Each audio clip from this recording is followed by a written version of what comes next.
Rehab সেন্টারে আগে ভর্তি করা ছিল। মানে আগে ড্রাগসটা একটু ইউজ করতো আর কি। এরপরে 1 সপ্তাহ মতো হয়েছে। আজকে হঠাৎ 8টার সময় খবর পাইছে আর কি, মানে গলা ফাঁসি করে মারা গেছে এরকম শুনছিলাম আর কি। এরপরে দিয়ে আমরা আয়া দেখি ডেড বডি মানে পাওয়া গেছে, মানে নামান্য অবস্থায় আমরা পাওয়া গেছে আর কি। ওই কি হয় আপনার? আমার তো নাতি পরে আর কি, আমরা বাড়ির সামনে। কি নাম?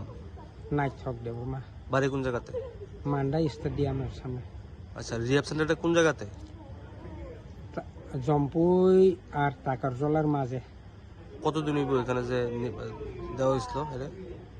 1 সপ্তাহ মতো হয়েছে।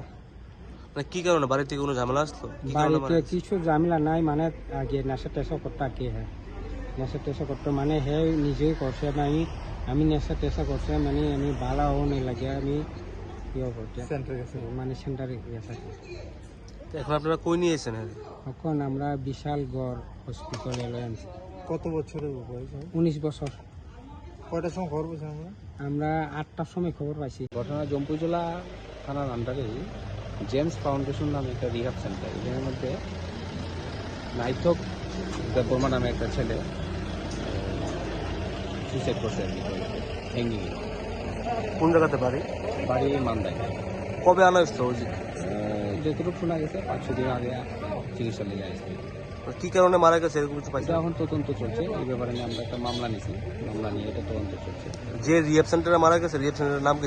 James foundation rehab centre Jampujala.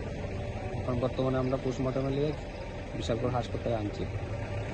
পোস্টমর্টমের পরে এটা নেক্সট কী কারণে মারা গেছে এটা তদন্ত, এটা বাইক করা হবে।